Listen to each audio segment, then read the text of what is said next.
Good morning, members of the press. Welcome to this special press conference. We will follow the usual format for our press conferences where the governor will make her opening statement and then we'll open up the floor to questions. Your Excellency. Okay, good morning and thank you for coming out in what I know is a very busy week. I have only one item to talk about today and one announcement to make. And you'll recall this is about the financial secretary appointment. I already held a press conference, I think it was the 8th of April, to inform the public of the successful candidate. You'll remember that, and made quite a substantial statement then.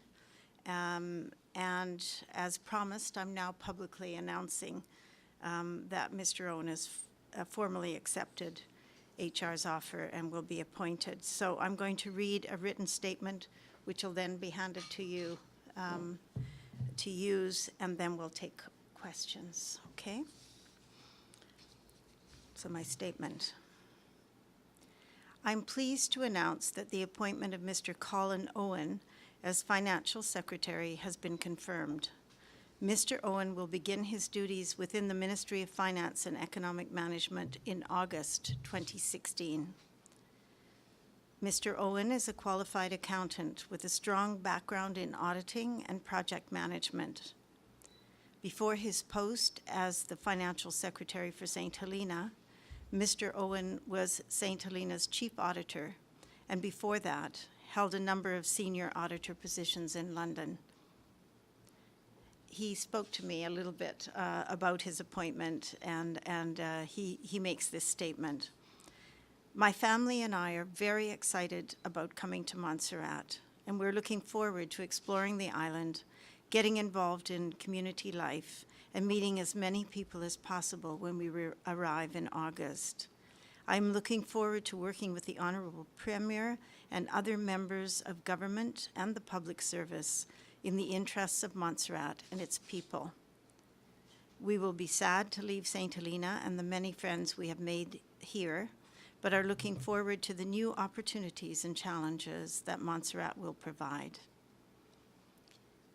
I congratulate Mr. Owen on his appointment, and we are looking forward to welcoming him and his family to Montserrat in August.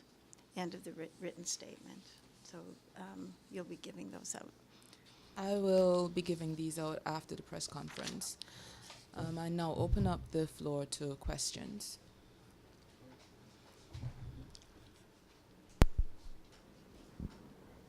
Good morning, Good morning. Governor. You mentioned Mr. Owen and his family. Could you just give us a little more information? Is it wife, children, combination? Combination. I don't know in detail about his family. He has 3 children and a wife, and his 3 children will be attending Montserrat School. One of them's in high school, and the other 2, I believe, are in primary. So, and I don't know too much about his wife. I haven't seen any bio on her, but as the months progress, I'm sure we'll know much more about his family. Okay, you would recall that, at the last press conference, we were a little concerned, if I should put it that way. What, if anything, has been put or will be put in place to smooth the transition of Mr. Owen and his family into our society? So I guess there's 2 parts to that. One is how they integrate in Montserrat society, and the other part is how he settles into the job and how the government itself and the department manage that transition. So in terms of settling into society, the induction package will put as much into it as possible to help familiarize himself to the schools and other institutions here. And we will do everything we can to introduce him and help get him a warm welcome. And I shouldn't doubt that he'll do quite a lot of public things, especially with the press at the beginning, so that people can get to know him. So I will leave that part. I mean, is the usual part when somebody comes on board in a new setting. And he's done this before, as have we, so we'll put a good program together. But it really is up to Montserratans to welcome him and in the schools, for example, with his children attending the schools. And I have no doubt that he and his family will get involved in community activities as well. So we'll anticipate that. In terms of the institution, in terms of the public service and the ministry, I will be discussing with the Premier and the acting financial secretary. I've already started those discussions about just how we arrange the transition. We will be coming up to, in September, the mid-year review, the mid-year financial review with DFID, and that will require a lot of work. I know that the current acting financial secretary is preparing a lot of work on that, so that is ready when he comes. I have to say that as professionals, I can only expect that the staff in the ministry will do what is professionally required of them and welcome him and work with him in the interests of good financial management in Montserrat and also in the interests of Montserrat's development. Okay, I understand that, and yes, we are all supposed to be professionals, but we're human beings. So I trust that the transition will be smooth. The appointment is already in place. I'm wondering, however, will the present acting financial secretary continue on as deputy financial secretary? Mm-hmm. And will there be a program put in place to, how should I put it, raise the level, prepare the individual in that position and any other positions which might come up in the future, so that they will be adequately prepared to take over responsibilities locally? Because you remember the points we made last time, you know. So we just want to make sure that everything is done to prepare our people. Yeah. Okay. So again, two parts to that question. One is how the ministry itself and the staff supporting financial management will manage that transition, and the other one is how do we in the civil service ensure that when we have somebody coming in from somewhere else, that skills are transferred and that paves the way for locals to be ready to take those positions. So let me address the first one first. The arrangements that will be made within the ministry are being discussed. So that is what I'm saying. I'm discussing that with the financial secretary acting. I'm discussing that with the premier. There will have to be discussions as well with the deputy governor around the civil service aspects of that. I don't want to preclude the results of those discussions. The premier, as you know, is away this week. I've already started those discussions with the financial secretary, and we've made some useful observations.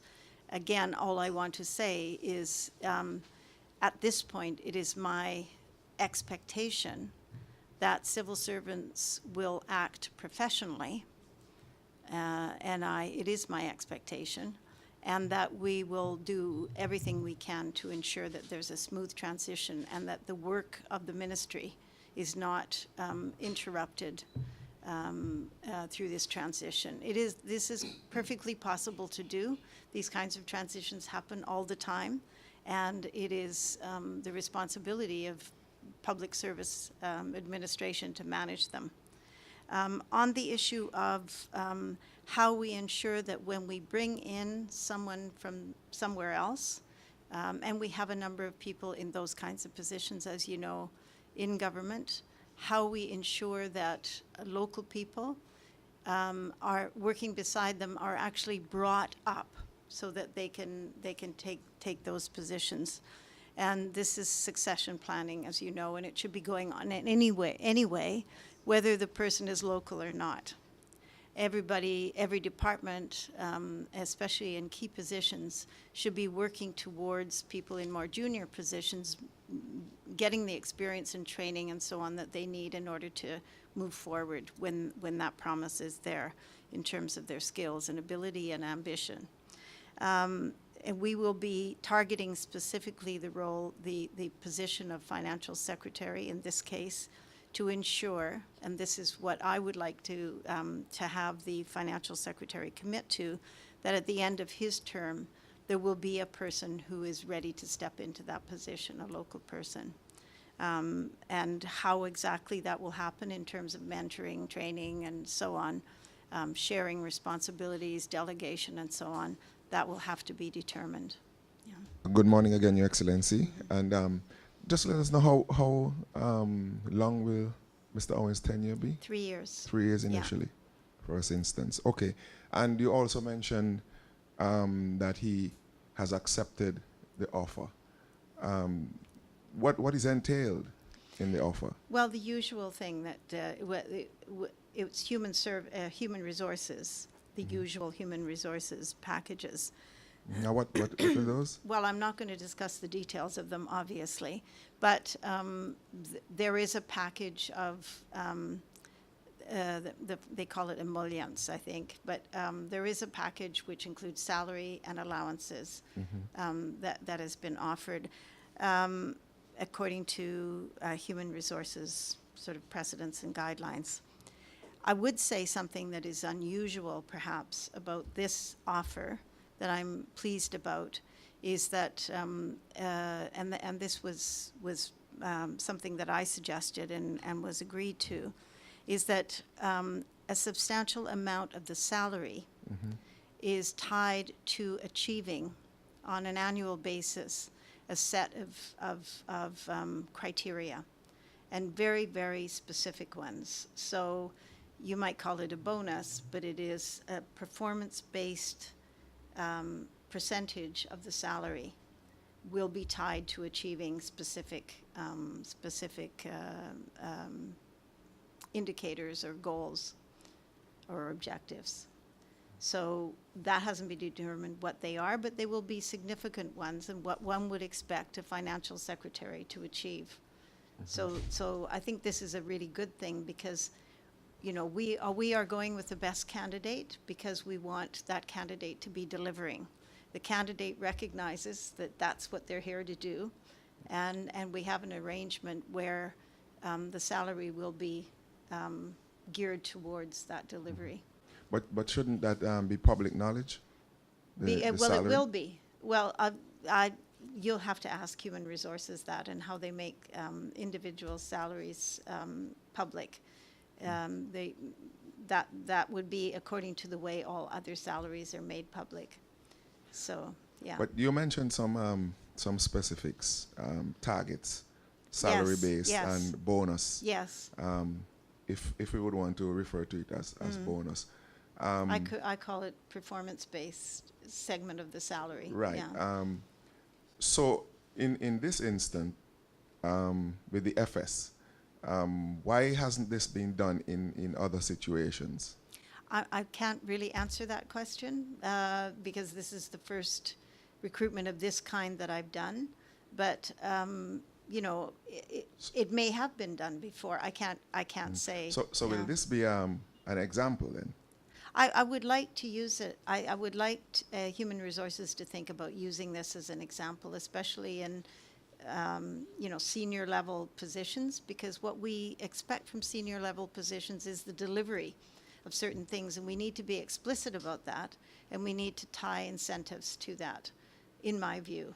And this is maybe, I don't know if it's the first time this has been done, but I would like to see this be considered, you know, something to do for senior level positions, just the same way as the recruitment process that we used was piloted and was a very good recruitment process, which, by the way, we're also using for the deputy governor recruitment. It's quite labor intensive, but it's a really, really good process. Yeah. You mentioned the deputy governor. What's the status there, though? of that? Interviews are being held next week. Yeah. Okay. Yeah. Okay, you did mention also the media financial review that is supposed to be coming up Yes, yes. in September, and the new FS would more than likely be a part of this. Yes. And one of the things, I'm tying this in, Yeah. interestingly, and I'm sure that you are aware of it, that there's been a withdrawal of the contingency fund. Okay. And would this be one of the areas of focus of discussion of possibly getting that contingency fund back? And if not, will there be any assurance given that should something happen in case of an emergency, we are in the hurricane season, that funds will be made available, readily available to deal with such situations? You're asking me a question you should be asking to DFID, as you know. But that issue has been discussed, certainly. And I am aware that that the UK Treasury does not permit the use of contingency funds because they are unallocated funds in a budget. But I do also understand that the government has other means to ensure that it can ensure contingencies in the case of emergencies, such as, using its priority setting as a way of doing that. But I would let the government speak about that. That's an operational and financial issue, as well as DFID in terms of what the future, how in the future those things are going to be assured. But there was a lot of discussion about it, and there is an understanding of how the government will prepare for contingencies without actually allocating, if they wish, they can allocate their own contingency fund by reallocating monies that are going to lower priority items. But that is up to the government to decide. But as I mentioned, we are in the hurricane season. Are you comfortable with not having that arrangement in place to deal with emergency situations? I'll tell you what and we're diverging a bit, but I'll tell you what I'm comfortable and not comfortable with going into the hurricane season. We have monies allocated to deal with a whole lot of situations, both in terms of preparedness and response. We had a very robust discussions last year where we said certain things should be done. Some of those things have been done, and I'm very pleased to see that, and some of them haven't. Monies have been made available for them to be done this year, and there will always be money available to deal with an emergency situation, so one way or another. So I think you can be assured of that. Yeah. Okay, I think we've exhausted. Yeah.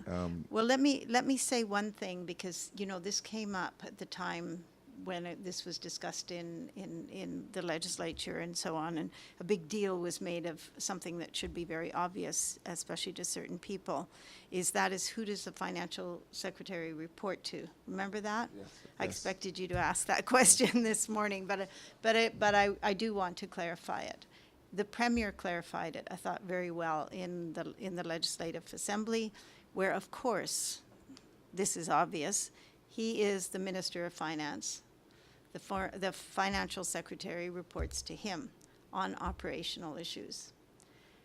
Under our Constitution, the Governor appoints the Financial Secretary. Under Montserrat law, the Governor is also the reporting officer for performance for the Financial Secretary. So where I might have said, the Financial Secretary reports to me, I meant in terms of I think that clarification was necessary. Yes. Yeah. So I just wanted to make that clear. And that means setting, for example, along in consultation with the Premier and so on, but working with the Financial Secretary in setting performance indicators, which is a very important part of the Financial Secretary's operations as well in the department. So we will be doing those in concert with the Premier and other parts of the ministry, to make sure that they're what the ministry wants to achieve.